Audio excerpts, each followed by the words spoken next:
continuare care spune așa: tu ești făcută chiar pe inima mea, parcă te-a comandat de undeva. Cineva de sus te trimis să minte prin ascubiți. Tu ești făcută chiar pe inima mea, parcă te-a comandat de undeva.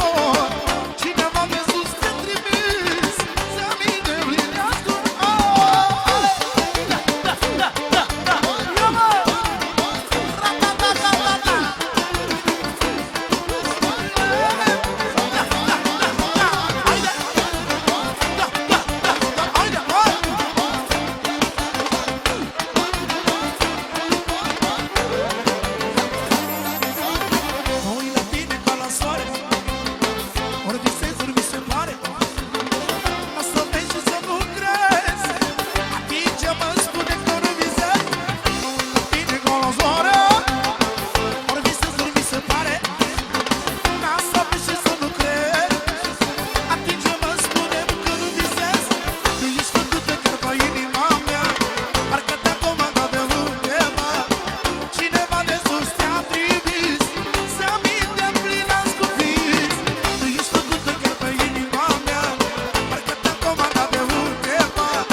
Răspunde la telefon.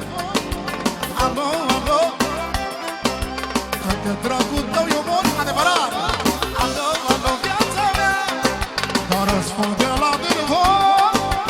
Alo, alo, viața mea. De dragul tău eu mor. Tu ești făcută chiar pe inima mea, parcă te-a comandat undeva.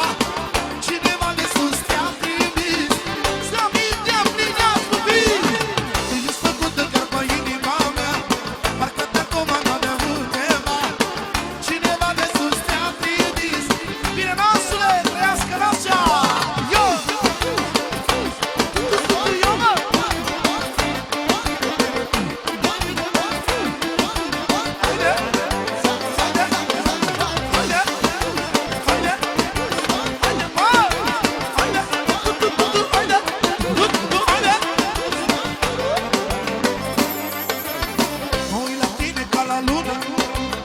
Vreau să trăim împreună, să fie cum am visat. O, vreau frumos să fie adevărat. Mă uit la tine ca la lună, vreau să trăim împreună, să fie cum am visat. Da, da, vreau frumos să fie adevărat.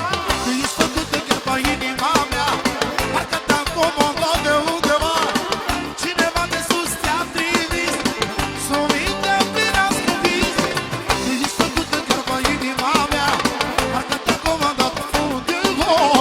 Cineva de sus te-a trimis. Măi, dobele, măi! Să-și facă salam apariția în această minunată noapte, la o nuntă de 10 stele cel puțin.